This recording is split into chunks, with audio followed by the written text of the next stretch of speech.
And this week we find that the disciples are still at a loss and still not getting it, and they are still confused about their role.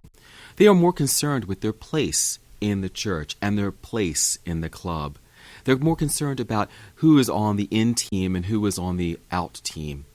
And Jesus really clarifies the matter. If they're not against us, they're for us. Don't be so worried about who's doing good. Don't be so worried about who's saving lives. Be worried that we are called to save lives. And be embracing of those who bring life and love and joy into the world. He goes through this long period of several verses about how our own ego and our own problems often get in the way of God's work. How our own ego and our own sins cause us to see God's beauty in a different way that's not necessarily meant to be. And Jesus uses this incredible metaphor of salt. Salt. Have we ever really thought about salt? I know most people have understood the ancient traditions of the expensiveness of salt, the value of salt. But salt is this incredible seasoning that enhances the flavor of the food on which it's put.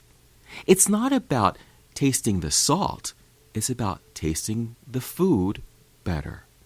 The job of the good disciple is to bring out the beauty of the other, to be transparent enough not to overpower the flavor, but to enhance the flavor, to bring out the flavor.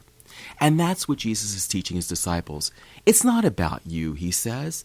It's about them and about you bringing out all that is good, all that is true, all that is beautiful in the other. Sometimes people don't see their own beauty or taste their own beauty. And sometimes they just need a little help to view themselves as God views them, beautifully and wonderfully made.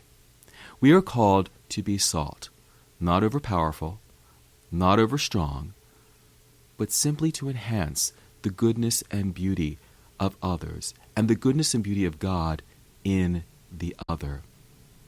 Some people have never been given the opportunity to shine, and that's our job as disciples, to let them shine. We're not called to judge them. We're called to help them. We're not called to dismiss them. We're called to put them front and center in the spotlight so they can bring their talents and their gifts for the whole church. It's a beautiful metaphor. We are called to be salt, and that's what Jesus wants for us